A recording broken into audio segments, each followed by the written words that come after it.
Boys and girls, the ladies and gentlemen, children of all ages, it's Jesse with the Common Nerd, bringing you pop culture and all things nerdy through a common sense lens. And obviously, the world of mergers and acquisitions has been going insane over the last few years. Obviously, we've talked a lot about the big Warner Brothers Discovery buyout that's currently going on right now, but another one, especially in the video game sphere, that was absolutely huge and was absolutely insane was Electronic Arts. Yes, EA, boys and girls, one of the most dominant names in the sports category, a company that had given us some really good Star Wars games and overall been a massive success out there. Well, obviously, a lot of things have changed over the last few years, not only in the video game industry, but also with EA as well. And they are now getting bought out by the Saudis. And despite what their executives were talking about having full creative control, a lot of fans are freaking out and are panicking, specifically Sims players that really enjoy all of their LGBT kind of relationship stuff that has been implemented in The Sims over the last, well, probably decade, if not longer.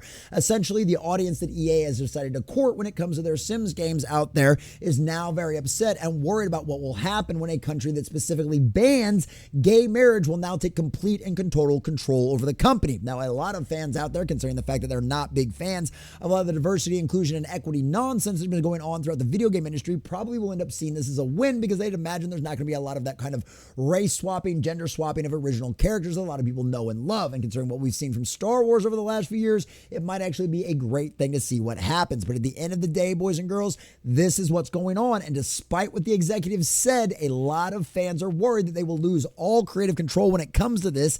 And now we are now finding out exactly how much of EA the Saudi Arabia will actually own, and it's a lot more than people were thinking about. And on top of that, even the other owners, well, guess what? They are all backed by Saudi money, boys and girls. And so anybody out there who enjoys all of their fun little LGBTQ kind of nonsense over there in Sims, I hate to say, this might indeed be coming to an end. And a lot of the fans out there are obviously recognizing this. And PC Gamer even confirms over here that the buyout is essentially effective because all of the people that are owning it all have involvement with the Saudi ties as well. Even Jared Kushner's own little group that's helping part of this as well. So this is another Trump situation on top of all of that, another Trump connection to a lot of these mergers and acquisitions that are going on out there. And like I said, fans are freaking out. They've started a petition. They're having meltdowns a lot. And the funny part about all of this, when you see the petition, boys and girls, I think you'll understand why EA is definitely getting bought out by another company, considering what support they have from the audience that they have tried to court for over the last few years, and especially the last decade. So we're going to check this article from geeksandgamers.com, jump over to PC Gamer and a few other places, and of course show you this wonderful petition that is really charging full steam ahead on the internet to try to stop this Saudi Arabia deal.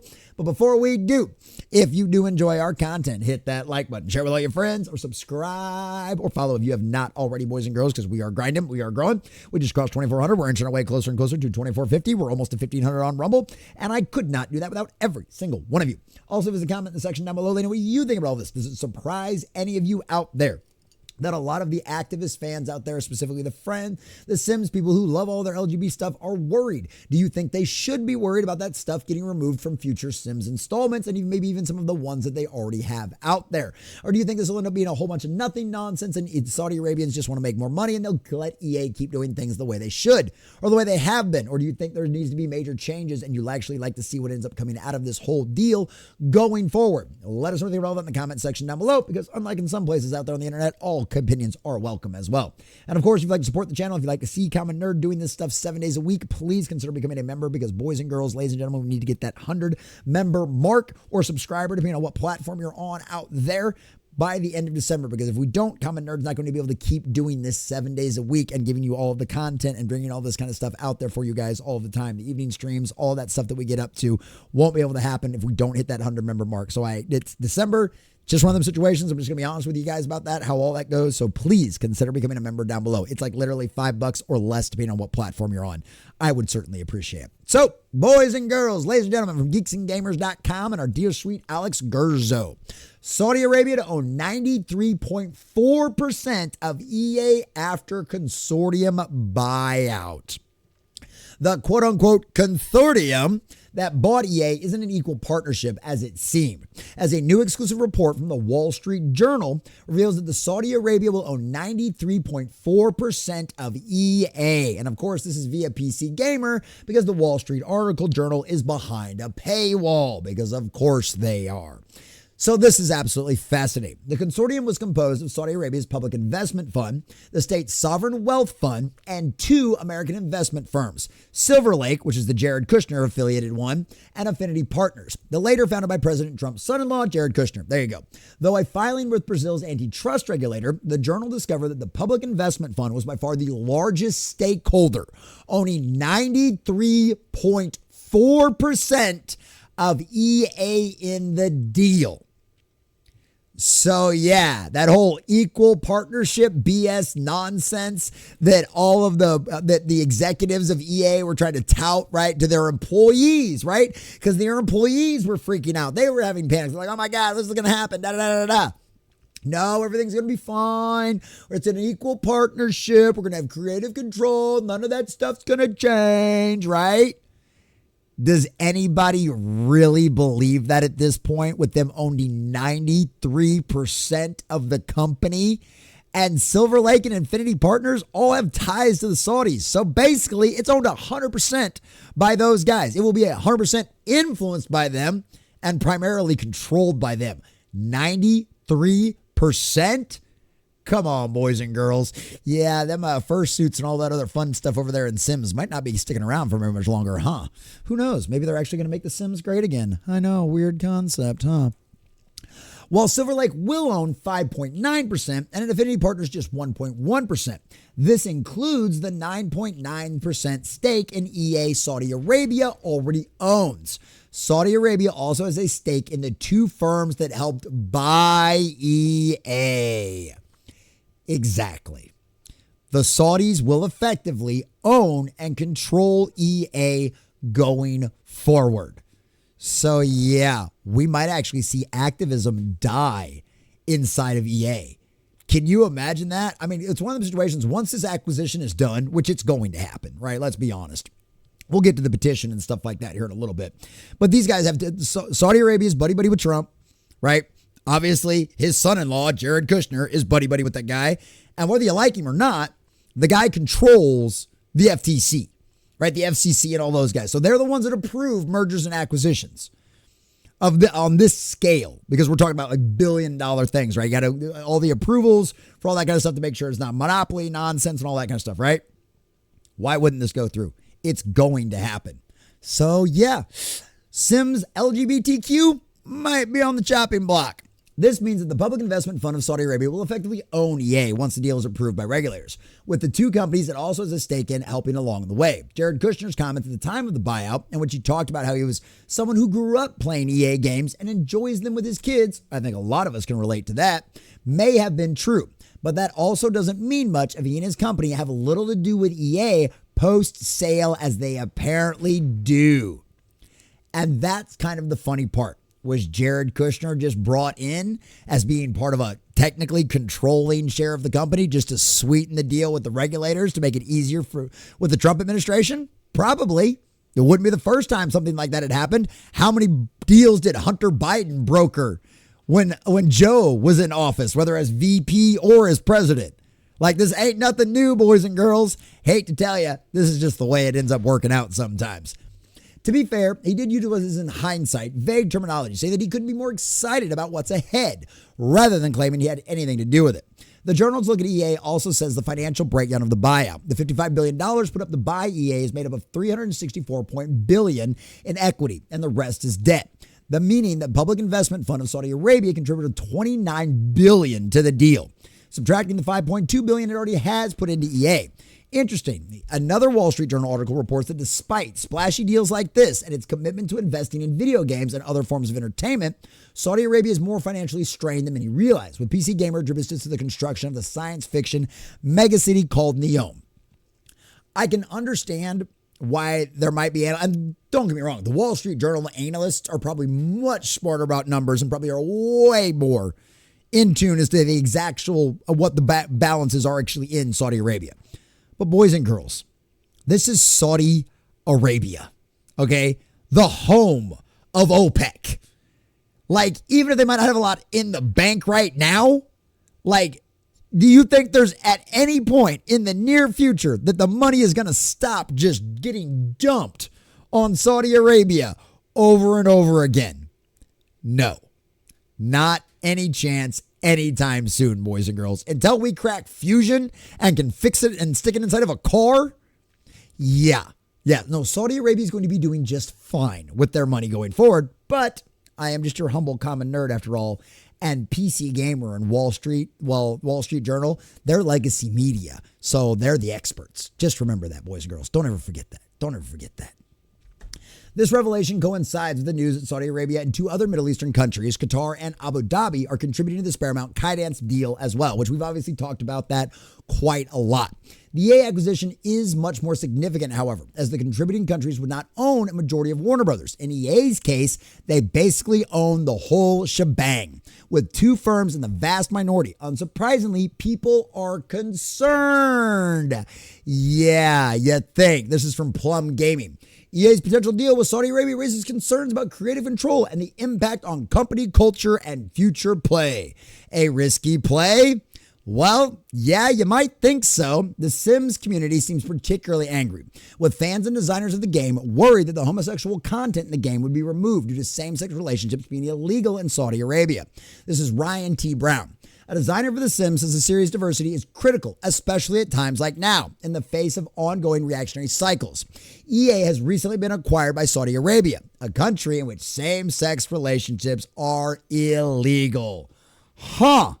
I wonder if that's going to continue on inside of a company that Saudi Arabia owns. Now, I know they're trying to westernize over there, and they have done a lot of things to even make it for where women have a much better time living in that country now. But do you really think they're going to go that far when it's still illegal in their country? I'm thinking the new Sims edition that comes out after this acquisition goes through might look very different than the one we've all known and loved. And this is the favorite part, right? This is why. And for those of you out there who are in favor of all of the LGBT stuff, if you made it this far in the video, I appreciate you. But this is the part where I'm probably going to piss you off. This is the same modern audience that they have courted the entire time, that the video game industry, that Hollywood has all courted, right? This modern audience, shoving LGBTQ nonsense absolutely everywhere they could, right? Diversity, race swapping characters, gender swapping characters, all in the name of representation, right? They've devastated and destroyed massive brands doing this. MCU, how's that worked out at the box office and the television shows over the last few years? Star Wars, yeah. We already found out how much of a disastrous dumpster fire the last movie was. How's those ratings working out for them, right? Same thing. We've seen a lot of these companies. How many video game studios have lost and filed for bankruptcy or getting bought up by somebody else or completely and totally laid off and closed their doors completely, who all tried to chase that modern audience, right? Do we need to even bring up the Saints Row reboot, right? How much of a disastrous dumpster fire was it? And it wasn't even necessarily the activism that was the problem. The game was a broken and buggy mess, but one almost always precedes the other. All we heard about the Saints Row reboot is how it was going to be made for a modern audience. And so those folks thought that their virtue signaling was going to be enough to make people buy their game and praise it to the high heaven, despite it being a broken and buggy mess. Guess what? That's also what happened with Star Wars Outlaws. They decided to go diversity, inclusion, and equity nonsense and give us an ugly character and intentionally place it where give us a Han Solo story without Han Solo. How'd that work out for them? Assassin's Creed Shadows, rewriting history, rewriting Japanese history. Where is Ubisoft now?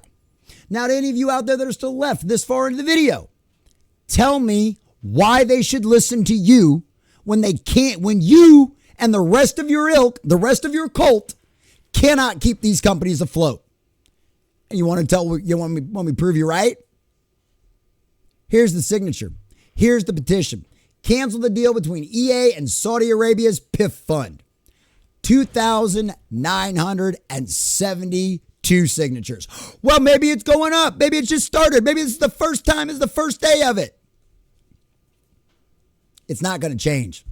2,972. This was put up 2 days, well, recent signatures, 5 days ago, 6 days ago. 78 supporter voices, right? Where?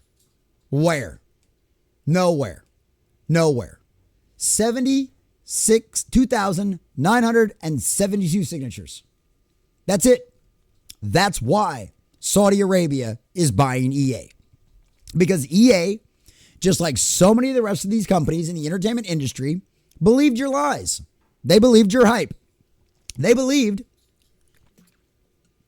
all the nonsense, all the garbage, that this was just going to bring in more customers. This was going to diversify their fan base. It's going to make more money doing this stuff, adding all this stuff in there. It's going to be great. It's going to be fabulous. It's going to be wonderful. How'd that work out? How did that work out for them? I apologize, boys and girls, but you get commented raw and unedited, and the weather's changed, and guess what? My throat's a little messed up. Here, watch this. We'll even try to make it right for the rest of the stream. Commented raw and unedited. But what it comes down to is, this is what happens. The spirit of the age possessed so many people out there. What would be otherwise reasonable, common sense folks, even if you decide to stick your dick in weird places, or if you decide to eat something that maybe might be particularly natural or traditional, right? Whatever you decide to do. Whatever. Live and let live, right? I'm a Christian, right? Y'all know where this stuff stands with the Bible. But at the end of the day, it was always a lie. Because if you just made a few things here and there, you just made some niche games, some niche movies that catered to that community, right? They would have been fine. But the problem is, these companies thought the entire future was going to be LGBTQ alphabet soup nonsense. And all of these people, all of these quote unquote creatives, decided to use their sexuality or their race or their gender as a weapon. They decided to go into these companies and say, well, if you don't do this, the LGBT mob's going to come for you. And they're going to tear all your stuff down. All the women mobs, it's going to come for you. All the BIPOC mob, it's going to come for you. And in some cases, it did.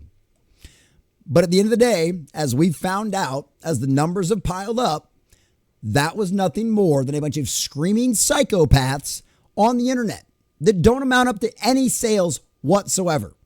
Hogwarts Legacy, probably one of the largest LGBTQ alphabet soup nonsense boycott campaigns that I'd ever seen run across social media. You know how that worked out? Hogwarts Legacy ended up becoming the #1 selling game of the year. How'd Suicide Squad Kills the Justice League work out for Warner Brothers Games? Oh, that's right. It flopped miserably. And it was full of all of that kind of nonsense. This is what it comes down to. At the end of the day, 2 + 2 still equals 4. God is still on his throne in heaven. And despite all of your crying, whining, and mashing of the teeth saying the future was gay, it's not. And it won't be. And you have now found that out because you pushed too far, you went too crazy, and now the Saudi Arabians are going to be owning The Sims and all future creation versions of it. So yes, the EA LGBTQ fans should be worried because all of their fun playtime is over. And who knows, the next Star Wars games might actually even, strange concept, contain beautiful female characters. I know. Wouldn't that be wild and crazy today, boys and girls? If you've made it this far, thanks for watching, boys and girls, ladies and gentlemen. If you haven't already, make sure you smash that like and subscribe or follow button, depending on what platform you're on. And of course, a big shout out to all of our subscribers and members. You are the grease between our gears, keeping this machine running. And I could not do this without every single one of you.